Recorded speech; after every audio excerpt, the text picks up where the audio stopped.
It's Friday, July 28. In the headlines, Jamaica Customs Agency now has access to Interpol. In business news, stationery and supplies records significant milestone in net profit. Regionally, Barbados hosts conference on slavery reparations. Internationally, U.S. heat wave intensifies, capping global record in July. And in sports, World Netball announces changes to rules. This is the weekend news on PBC Jamaica. I'm Simone Absalom Gale.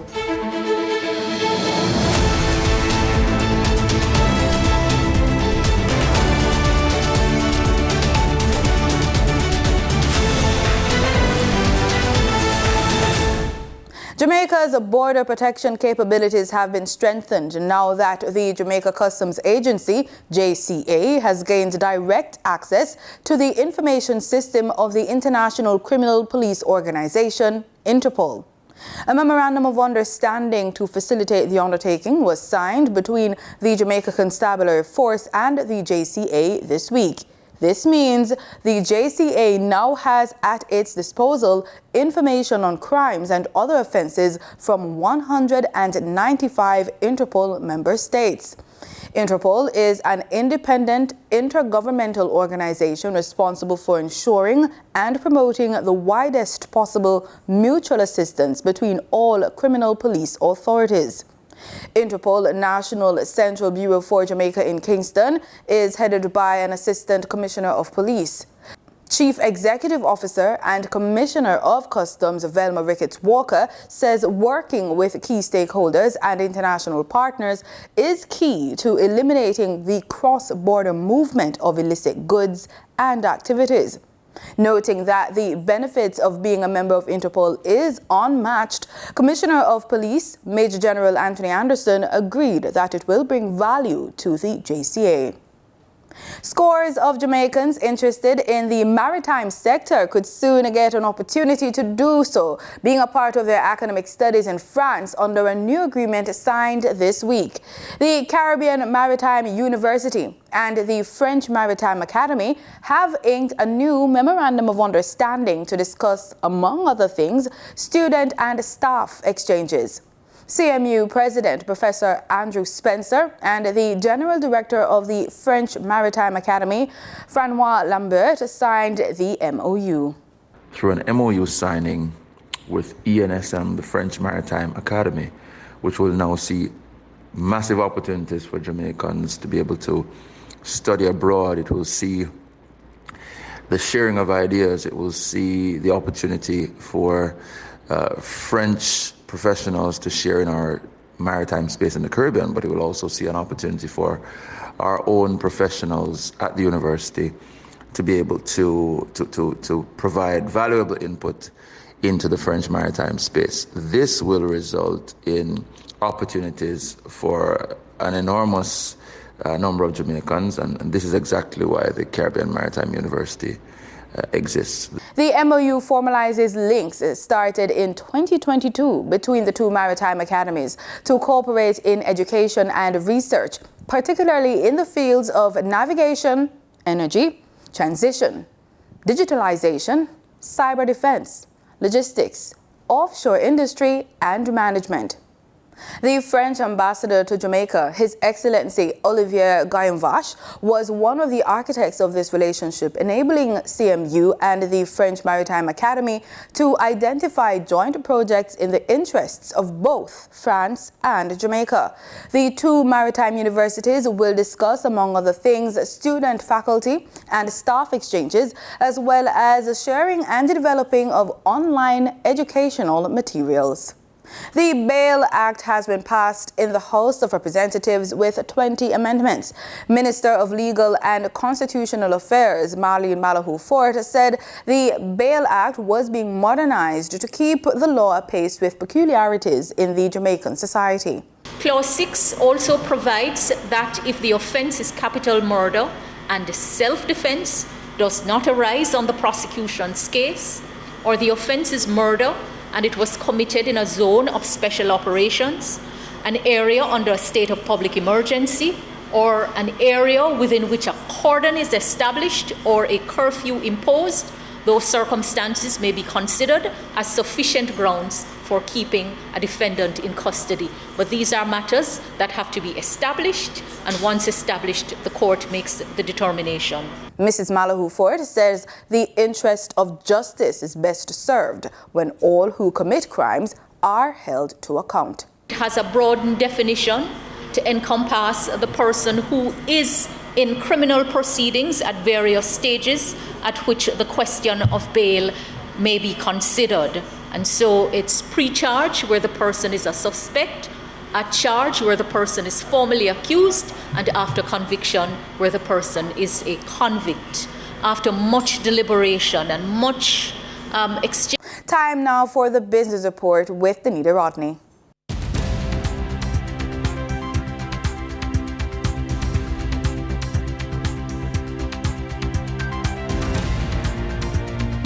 Welcome to the extended business report on PBCJ. I'm Danita Rodney. Stationery and office furniture provider Stationery and Supplies Limited, SOS, has achieved a significant milestone in 2022. The company reported its highest ever end-of-year net profit of $256 million, surpassing the previous record of $137 million set in 2019. During the company's annual general meeting on Wednesday, Alan McDaniel, the managing director of SOS, expressed his enthusiasm for the remarkable year they had experienced. 2022 was a great year, and one we would be more than happy not to just replicate, but to surpass. We entered 2023 with new plans and ideas, such as further regional expansion, growth in the SEEP lines of products, the continued push of the new Evolve line of furniture, and a revitalized Montego Bay location that saw many of its businesses bounce back and up and running.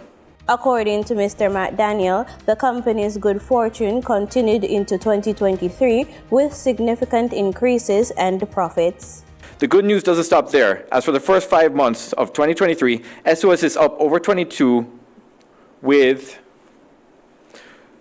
revenues up 18%, gross profit up 23%, expenses are up 13%, SEEK revenues are up 50%, and pre-tax profit is up 17% to date. Based on SOS's performance and strategic initiatives, reports indicate a promising trajectory for the company's future growth and success in the competitive market. E-learning company Edufocal Group has launched a program designed to assist nursing students in the CARICOM region as they prepare for their licensing examinations to become registered nurses. The VHSR RENR nursing program aims to provide comprehensive study materials and resources to empower aspiring nurses in their pursuit of professional success. The program is a significant addition to Edufocal Learning portfolio of educational offerings. Now for your market updates. In foreign exchange trading for Thursday, July 27, the US dollar sold for an average of $155.55. The Canadian dollar traded at $118.22. The pound sterling traded for $203.21, and the euro sold for $174.27. In JSE trading, the JSE index advanced by 2,674 points. The junior market index advanced by 20 points. The combined market index advanced by 2,679 points, and the All Jamaican Composite Index advanced by 2,392 points. Overall market activity resulted from trading in 106 stocks, of which 47 advanced, 39 declined, and 20 traded firm. Stocks advanced for Caribbean Assurance Brokers Limited, Caribbean Cement Company Limited, and Caribbean Flavors and Fragrances Limited. Stocks declined for 138 Student Living Jamaica Limited Variable Preference, AMT Packaging and Paper Company Limited, and Berger Paints Jamaica Limited. Trading firm were 138 Student Living Jamaica Limited, Barita Investments Limited, and Caribbean Cream Limited. The overall volume leaders were Future Energy Source Company Limited ordinary shares with over 18 million units, Spiritual Spices Jamaica Limited, and Stanley Motor Limited ordinary shares with over 5 million units. In regional stocks, on the Trinidad and Tobago Stock Exchange, Calypso Macro Index Fund posted a volume of 778 shares. On the Barbados Stock Exchange, Goddard Enterprises Limited was the volume leader with over 400,000 shares. They were followed by Epic Caribbean Property Fund Value Fund, which traded over 4,000 shares. In regional business in Trinidad and Tobago, one wind energy expert is advising there must be a proper policy to bring wind energy to fruition in the Caribbean. UK-based wind energy expert Dr. Alan Loudon says policy rather than infrastructure is needed when looking at wind energy in the Caribbean. Dr. Loudon, who's in Trinidad and Tobago, spoke with Guardian Media in an interview this week. I think it's not so much physical infrastructure, but policy. I think the policy instruments are the things which initiate and catalyze the industry or have done globally. And I think that is the main thing which needs to take place, that shift that needs to take place to get the Caribbean, Trinidad and Tobago in particular, into a place where offshore wind becomes a serious contender in the energy mix. According to Dr. Loudon, as the oil and gas economies transition to renewables, wind energy is a viable option. The oil and gas economies around the world are all seriously looking at offshore wind as a key part of their energy transition. And the Caribbean is no different. Trinidad and Tobago clearly is the leader in the region on oil and gas, and I think the skills, the technologies which it's expert in deploying are all relevant to offshore wind, and I think this gives the country a fantastic start in terms of the initialization of the offshore wind industry. But it will take time. Things need to be done to get to that point. Dr. Loudon has specialized in offshore wind energy for the past 20 years. In international business, we take a look at the economic outlook for July 2023 from the International Monetary Fund.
In market data for oil prices were steady but on track for a fifth straight week of gains, with investors optimistic. Brent crude slipped 9 cents to $84.15 a barrel, while West Texas Intermediate crude dipped 3 cents to $80.06. And that was the business report on PBCJ. I'm Danita Rodney. Back to you, Simone. Thanks, Danita. In regional news, delegates from around the world met in Barbados to discuss reparations for what's been called one of the worst crimes against humanity, the transatlantic slave trade. More in this report. A historic summit aimed at addressing reparations for the transatlantic slave trade has come to a close in Bridgetown, Barbados. Because reparative justice in this 21st century is the highest point in the rise of the global democracy movement. The week-long meeting was a first of its kind, incorporating leading voices from reparations movements in Africa, the Caribbean, Europe, and the Americas. And this means so much to us. This is what we have struggled for these past hundreds of years. And this is the moment, this 21st century, where we are now galvanized around this matter. Among the most notable guests at the summit was Colombian Vice President Francia Marquez. I'd like to ask about the challenges that lie ahead. We asked her about the challenges facing the reparations movement, especially those pertaining to racism and white supremacy. This racist system that is destroying the planet is unwilling to give back because it causes discomfort to talk about reparations. Above all, it's uncomfortable to question the privilege that has been gained through the blood and suffering of thousands upon thousands of human beings. ECOSOC. One of the most concrete steps taken by delegates of this summit was the establishment of a legal framework on slavery reparations that could soon be presented before international courts. Delegates, however, were careful not to divulge the details of any upcoming international litigation. All what we advocate for is right in due process, and we will take our actions as far as the jurisprudence to follow all the legal actions in years to come. The island of Barbados has become a leader within the international effort on reparative justice for the descendants of enslaved persons. Since 2012, the country's National Task Force on Reparations has been working to develop a multilateral approach for gaining international support. As the reparations movement continues to gain momentum, advocates say the next steps are turning this topic into a global conversation. There are more than 300 active dengue cases currently recorded in Guyana, and with some symptoms similar to the regular flu, infectious disease specialist Dr. Shazima Shaw is encouraging persons to be alert for rashes, abnormal bleeding, and heightened fevers. Because these symptoms can be mistaken for other illnesses, it is important for people to get tested. Right now, everyone's referring that they're having the flu. So everyone's having a cough, maybe having fevers, not feeling well. So persons are self-medicating at home. We're asking persons, if you're having fevers, because we've had increased cases of dengue, to seek some medical attention where you can have a test done to see if you're dengue positive.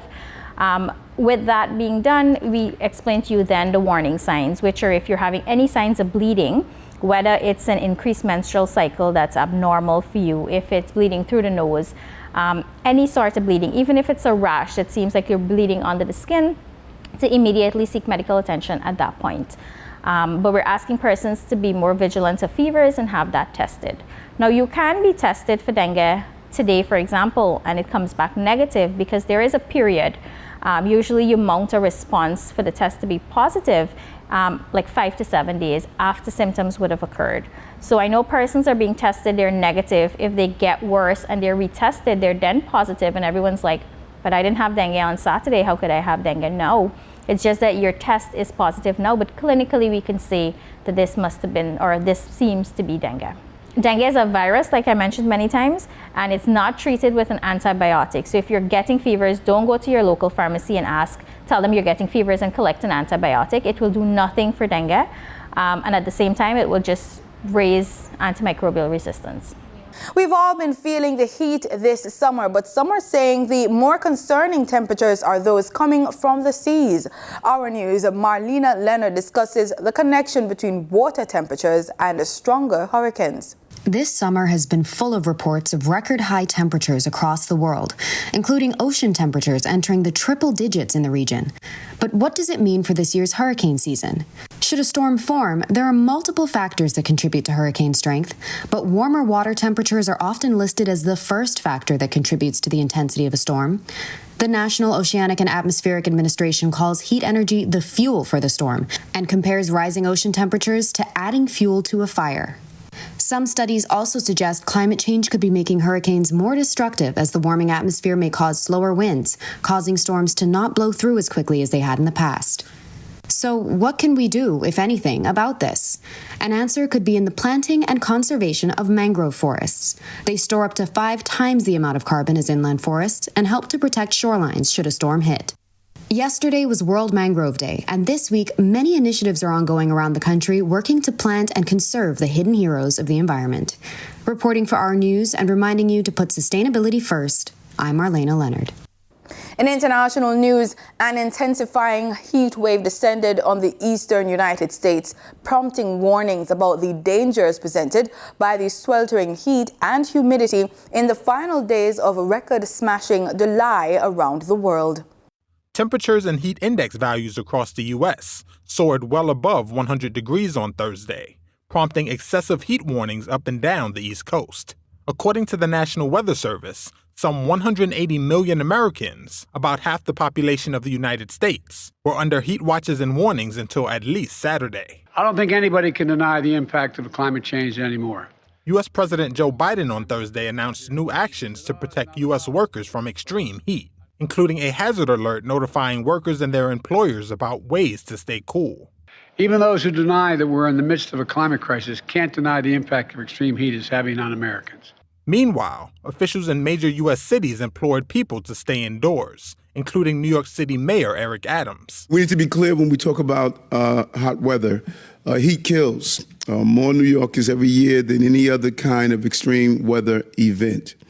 And access to cooling is a matter of life and death. This is not our first heat wave, and with climate change accelerating, it won't be our last. The growing frequency and intensity of severe weather is symptomatic of global human-driven climate change that is fueling extremes, according to experts in the field. Climate change is here, it is terrifying, and it is just the beginning. United Nations Secretary General Antonio Guterres said on Thursday that July is on track to be the world's hottest month on record. The era of global warming has ended, the era of global boiling has arrived. The air is unbreathable, the heat is unbearable, and the level of fossil fuel profits and climate inaction is unacceptable. Leaders must lead. No more hesitancy, no more excuses, no more waiting for the others to move first. There is simply no more time for that. As July was set to shatter records on a global basis, thousands of tourists fled wildfires in Greece, while temperatures in northwest China soared as high as 126 degrees. In the U.S., June was the hottest month on record, dating back to 1850. In sports, World Netball has announced changes to its rules. The changes relate to the medical considerations, game management, and contact. Under the new rules, umpires will be able to advance a sanction up to a third of the court and escalate a free pass to a penalty pass if required. Other rule changes affect a new definition of the short pass rule, scoring a goal in the closing seconds of play, and a new process for simultaneous infringements. These changes were announced at the World Netball Conference in South Africa ahead of the World Cup that starts on Friday through to August 6. India were off to a winning start at the first one international between them and the West Indies. It ended in a 5-wicket win. India decided to field first, and it was a right choice as they sent Kyle Mayers back with just 7 runs on the board. Wickets continued to go down on a surprisingly spinning pitch at the Kensington Oval. Shea Hope and Shimron Hetmyer added 43 for the 4th wicket before Hetmyer went back. 5 wickets then tumbled for just 18 runs, most of which went to Kuldeep Yadav, who finished with figures of 4 wickets for 6 runs from 3 overs. 114 all out in 23 overs, with Shea Hope top scoring with 43. India made light work of the chase, but encountered a hint of West Indian resistance.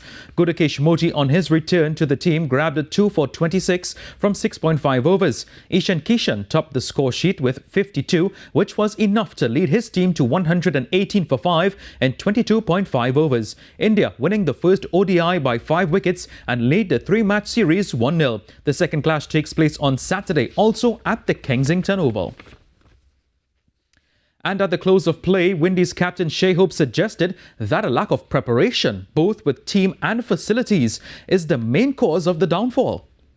It's just the finished product that we're going to see outside, especially when you have difficult services, challenging conditions to practice, all the above. Then all they're going to see is the results. But really and truly, you need to focus on the little things to make us get better. So when you go overseas, you have so many different facilities that you can practice and train on. There's never a shortage of practice facilities for us, but sometimes when there's bad weather around, you got to be struggling to get a service to battle. And this is not just at Kingston, this is all around Barbados.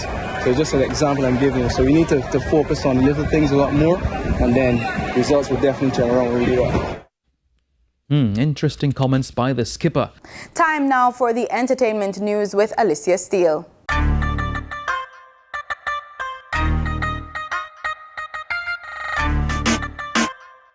What's up? We're back with another entertaining update from PBCJ's E-News. I'm Alicia. On this week's show, Tanya Stephens never to return to Reggae Sumfest going global. She's Royal hitting 100 million views and the It Wasn't Me singer to be honored. Stay with us as we bring you these updates. Reggae singer Tanya Stephens is vowing never to perform at a Reggae Sumfest again after she was allegedly treated poorly by the organizers. Stephens claimed that her set was abruptly cut by 15 minutes, even though she had rehearsed for a 45-minute performance. She also says that she was forced to stay in an Airbnb an hour away from the venue because the promoters refused to provide enough accommodation. To make matters worse, Stephens and her crew were initially told to take a shuttle to the venue, but they were later turned away and told to find another way there. When they finally arrived at the show, they were segregated from the other performers and not allowed to watch the show from the VIP area. Stephens said that she was so annoyed by her experience that she went on stage with a different energy. Tarrus Riley's music video for She's Royal reached 100 million views on YouTube. The song was written to boost self-esteem and make women feel confident. Riley, who is a Rastafarian, wanted to empower women and promote self-worth. The song's original name was She's Got It, but was changed to She's Royal to better reflect its message. She's Royal is Riley's most streamed song on Spotify, followed by Superman and Lighter with Shenseea. Riley hopes to inspire women to be positive and see themselves as queens. Despite the happenings with veteran singer Tanya Stephens, Reggae Sumfest, a popular music festival in Jamaica, is planning to expand its reach and stage events overseas. Joe Bogdanovich, CEO of Down Sound and promoter of Reggae Sumfest, stated that they are in talks with various individuals and organizations to bring the festival to international tourism markets such as the Middle East. Tourism Minister Edmund Bartlett confirmed his involvement in these discussions and expressed optimism that the festival could be held in new locations before the end of this year. Bogdanovich expressed satisfaction with this year's Reggae Sumfest, noting increased attendance and sponsorships compared to the previous years. The festival was also praised for its positive impact on the local economy, benefiting businesses and service providers in Montego Bay. Jamaican recording artist Shaggy, alongside 6 other Jamaicans, will be honored at the 61st Independence Anniversary Gala in New York. The other honorees include Stephen Facey, Dr. Rosemary Inglington, Mark Jerome, Marlon Lindsay, Shirley Ralph, and Royal Stevenson. Prime Minister Andrew Holness commended the Consulate General of Jamaica and Jamaica's Promise Foundation for their consistent organization of the gala. The event aims to celebrate Jamaican culture and heritage while supporting various causes in Jamaica. Thanks, Alicia. And that's the news on PBCJ. Have a pleasant weekend.